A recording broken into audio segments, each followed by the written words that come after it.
Hey there, thank you for tuning into Duckbrains, and welcome to another episode of Bionicle Fanon Reviews, where I review all the fan-created, canonized Bionicle models.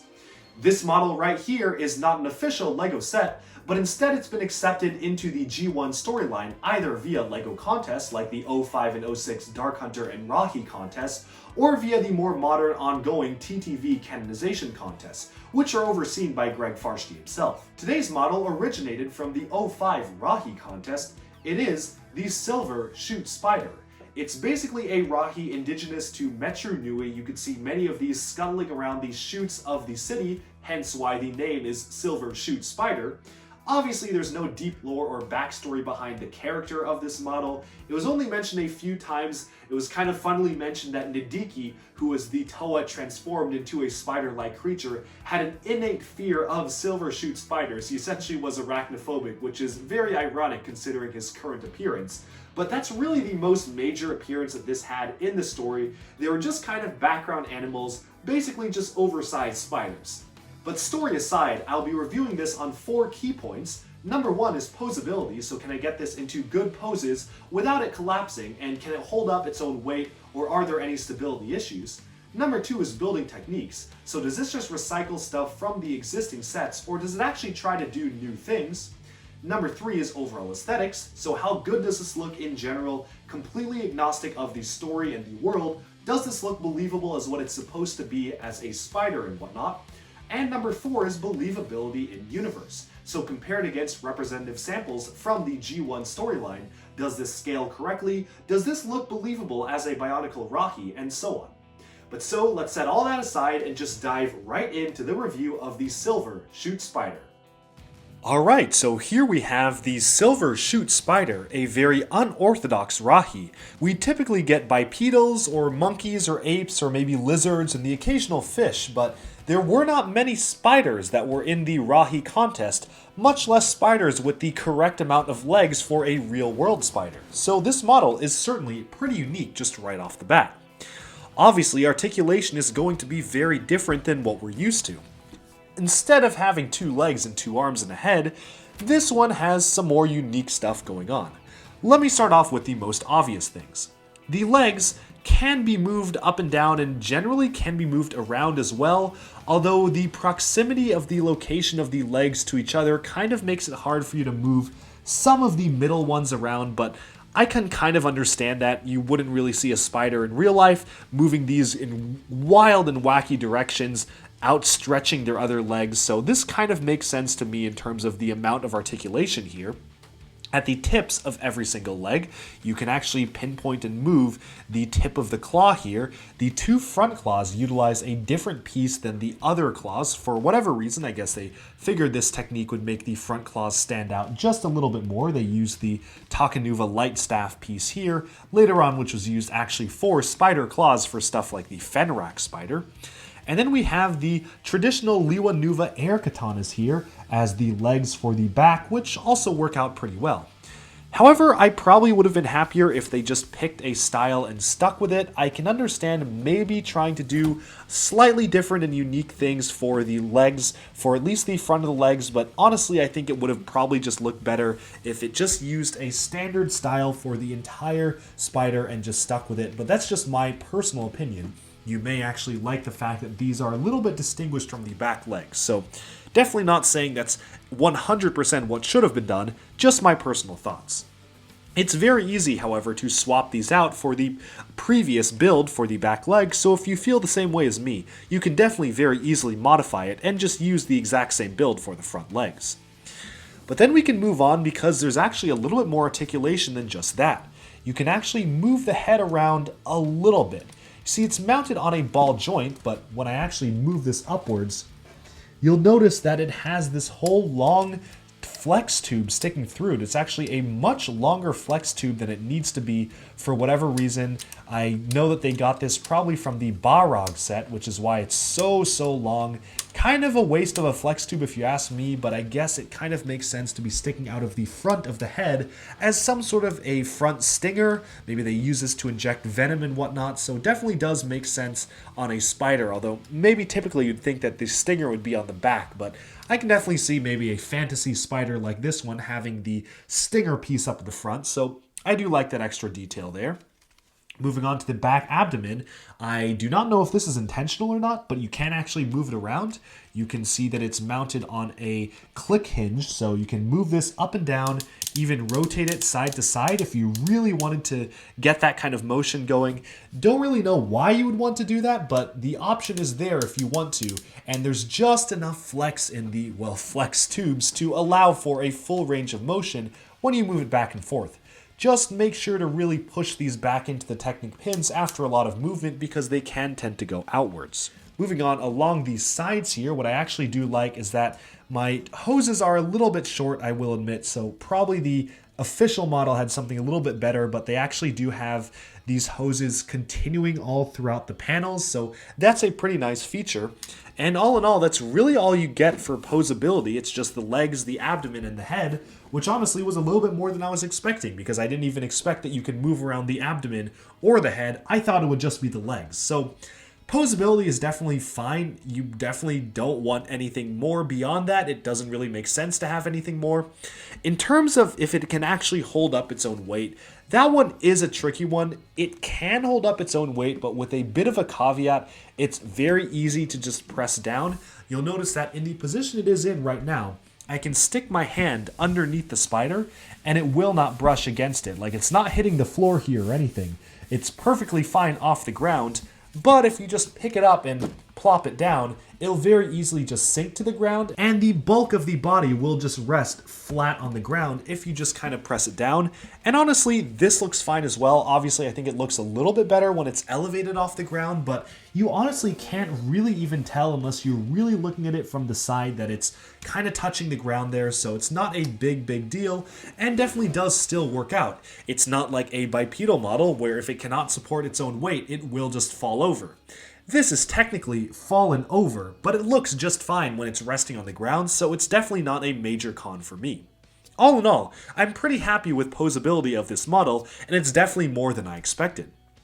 But then we can move on to point number 2, which is building techniques. Now, this is a pretty unique design, I will say, and I actually really do appreciate the way it's built.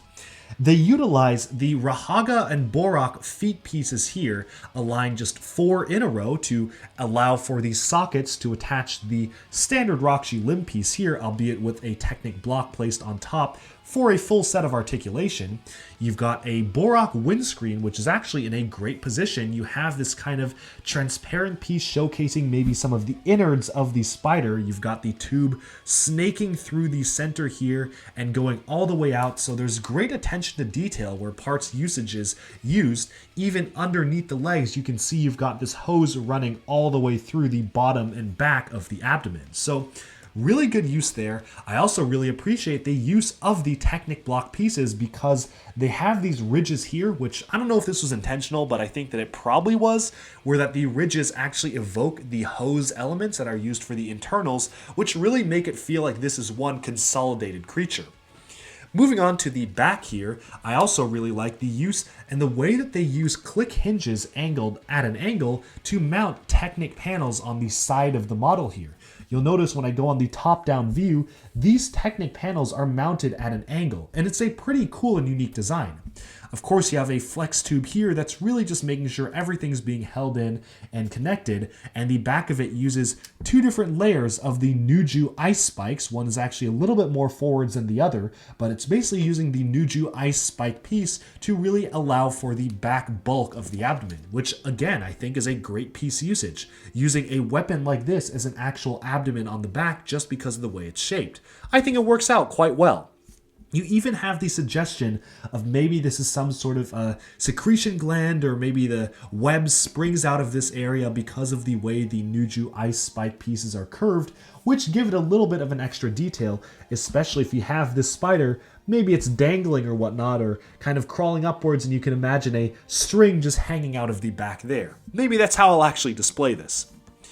Moving on though, we actually have some other unique building techniques even going on towards the underside of the model. You've got again this click hinge here, which typically I'm not the biggest fan of this particular click hinge, but it's used pretty well for this model. Please ignore that it's metallic blue. It really shouldn't be. It should be gray. I just had a ton of metallic blue ones on me, but obviously you don't see this part anyway, so I didn't think it mattered too much.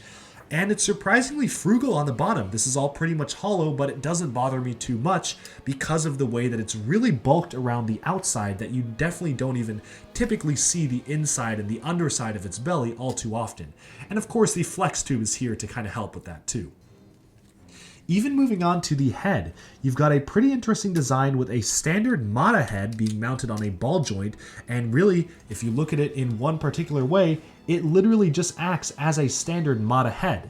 This is basically just the front face of the character, but they've actually angled the Takanuva piece here and chosen this dark green color to suggest that maybe the eyes of the animal are deep within here, and then you've got the stinger mounted on the front here. I also really like how the Evoke piece that was used for the face actually has 8 holes. You've got 4 on this side and 4 on this side, so maybe you could actually see these as the eyes of the creature and it having 8 eyes, much like other insects.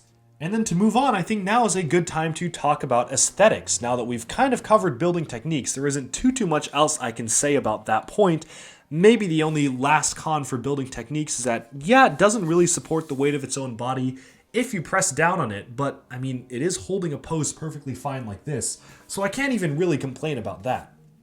But then talking about aesthetics, obviously this is the Silver Chute Spider, so you're going to have a lot of silver, this metallic or protodermic armor just surrounding this Rahi beast altogether, and I think that generally works out okay. There's honestly a little bit too much silver, I will say, but I know it is the Silver Chute Spider, so maybe that was the intent to have this have a lot of silver. I just think that maybe there could have been some different colors of pieces used specifically for the legs, because from this point on it looks like there's obviously some black, a lot of black in the abdomen and a lot of dark gray, but then when you look at the legs from the top, it's pretty much pure silver. And maybe it would have been nicer to have just a little bit of additional black or maybe some more dark gray showing, other than just this pure silver thing. Not really sure how they would have accomplished it on this parts budget or on this piece count here using this exact same buildings, but it's definitely a thought to keep in mind. Maybe that could have improved the model just a little bit, because it definitely doesn't feel too balanced to me, having a mostly black abdomen with some silver detail, half black and half silver body, and then pure silver legs. Maybe you could see it as a bit of a transition, but the cutoff point from this silver here to the black of the body is a little bit abrupt to me. But again, it's kind of nitpicking. I honestly don't mind it too much, and it definitely doesn't take away too many points in my mind. It's definitely just a creative choice on the Machus to make the legs pure silver. I'm sure they could have figured out something if they wanted to kind of spice up the color. So again, this more boils down to personal preference than actually being a legitimate con of the Mach, of which there are actually quite few. Moving on, of course, aesthetically speaking, I mentioned how I like the way that the parts work together to make it feel like an organic and cohesive appearance, and it definitely is solidified with the use of the flex tubes here to make it all feel like this is one structure. It's actually a really refreshing technique that I feel like is used to great effect in this model to make it feel like everything is linked directly to each other. Imagine if this Technic hose wasn't here, then the only connection of the abdomen would be one very spindly click hinge just directly through the middle. The simple addition of this Technic piece connecting 2 different hoses to a center hose really makes it feel fleshed out and feel like there's an internal skeleton or exoskeleton underneath the skin here. So definitely something that works out in my mind. The head, honestly, is the strangest piece to me. While I did mention it's nice that you can imagine that the 8 holes are 8 eyes, it is kind of a little bit awkward for me to see. Just personally, kind of hard to figure out what exactly the face is. If you choose to look at these as 8 eyes, then, I mean, they're kind of mounted at a strange angle. It looks like it's just looking straight up. And then I guess these back spikes on the mask are supposed to be fangs of the spider, but maybe it's also just a covering because you've got this transparent piece here, which suggests to me that the main eyes and intelligence of the creature is kind of this glowing green bit here. So I do feel like out of everything to nitpick in terms of aesthetics, the head area is definitely one that could have been improved, but it's still pretty good considering the rest of the model is very solid, especially for being something created for the Rahi contest all the way back in 2005. But now I think is a good time to zoom out from this model and take a look at how this compares against some representative samples in the Bionicle universe. I'll be sure to bring over pretty much every single spider I can think of. Alright, so zooming out for this final point, we have the Silver Chute Spider, compared alongside many of the other spider-like creatures in the Bionicle universe. We have the very first Bionicle spider, the Fiku spider. This is technically a part of an official set. It was part of the Master Builder set, one of the alternate models for it. And they also made a little bit of a combiner model slash alternate model for Toa Onua, which featured this spider, but basically in black. Next up, we have one of the Visorak spiders. These were the main enemy villain faction for 2005, of course, so these are the villainous spiders, probably the most famous Bionicle spiders here. And we have Vezon on top of the enlarged Fenrak spider here, which, again, seems to be kind of a reoccurring theme with these villain spiders, only has 4 legs. Out of all of them, if we're judging it based on accuracy to an actual real-world spider, the Silver Chute Spider has them all beat by actually having all 8 legs. Fiku comes close with 6, but it's not quite 8, and these ones don't even try to attempt having multiple legs by just having 4 apiece. I can understand why they didn't do that. Obviously, you can't really do an 8-legged creature at something for this scale for a Bionicle set, and for this one, since it's so large, it probably made sense to spend the parts budget on beefing up the front and back legs rather than just giving it more. Still, I actually really appreciate the attempt to make the Silver Chute Spider very visually distinct from the other spiders in the Bionicle universe, while still retaining the look and feel of an actual Bionicle Rahi, because of course it is using primarily Bionicle and Technic pieces. It also is pretty nice in the fact that it does, like many of the original 2001 Rahi, include a mask integrated into the model, even if the integration is a little bit suspect, as I mentioned. And so for this last point, believability in universe, I'm gonna actually just give it a 10 out of 10. I honestly cannot think of anything to complain about for this point in particular. It not only looks like a spider, it looks like a spider in the Bionicle universe, and sometimes even more than the actual official sets themselves. Overall, I'm just very happy with this one's appearance in universe, so that's why it deserves high points on that. But moving these aside, let's just take a look at this model and how it stacks up for the rest of the points. In terms of poseability, I think that this one is pretty good, although there are a few things that I mentioned. Obviously, very easy for it to just fall over, but it also doesn't look too bad when the body is resting on the ground, so it's not like, say, a 2-legged creature which cannot support its own weight. If that one falls over, it's not going to look that good lying on the ground. If this falls over, well, it literally just looks like it's still crawling on the ground. So, not a huge deal. Also, I really like that you have the added benefit of actually being able to move and rotate the back abdomen area here. Certainly was not expecting that just by looking at photos. And you even can wiggle around the head and the front stinger a little bit, another thing that I wasn't sure if it could actually do. So all in all, I think that this model definitely deserves a pretty high score in terms of poseability, especially because you can actually do pretty unique things with the model that I certainly wasn't expecting just by looking at the initial images. And so I'm going to give poseability a 9 out of 10. Only thing that's stopping it from being a 10 out of 10 is the fact that yes, it can very easily just fall over, and then sometimes if it falls over at an angle, the legs on one side will lift up, but it's honestly not a big deal. I'm generally very happy with the way that you can pose every single leg individually and still actually have it retain the look and feel of an actual spider. So definitely high marks here. Moving on to building techniques, this is another one where I was pretty impressed at least by the body and the back abdomen. I think the back abdomen is probably the best built part of the set, expertly utilizing the Nuju ice spikes and a very nice parts usage to form the back here and actually make it look like this could be spooling some string out of the back here. We have the Technic panels mounted on click hinges, which really give it this whole rounded look and feel, something that's very good about this model. And then even talking about the main body, I actually do really like the usage of the Borak windscreen here. Really does make it feel like an actual clear windscreen showing some of the internal mechanisms of this creature, maybe the internal wiring or organic fibers, so definitely something that looks pretty good. In terms of the building techniques for the legs, they are a little simple, I will say that. There's nothing too crazy going on in the legs. They're literally just standard Rakshi leg pieces with a Technic block on the top, and then you've got a claw mounted on a standard Mata hand on the end. Nothing too crazy going on there. Of course, I was a little bit questioning of the way that they used the evoke here to kind of, well, evoke the eyes and face of a spider. Maybe because it has the 8 holes, I can kind of see it, but it really doesn't sell it too much as a head of a spider to me. That's easily the weakest part of the build in my opinion, so definitely some points off on just the head being the way it is, just from my personal perspective. And so I'm going to give building techniques a 7 out of 10 for this model. The body and the abdomen are great.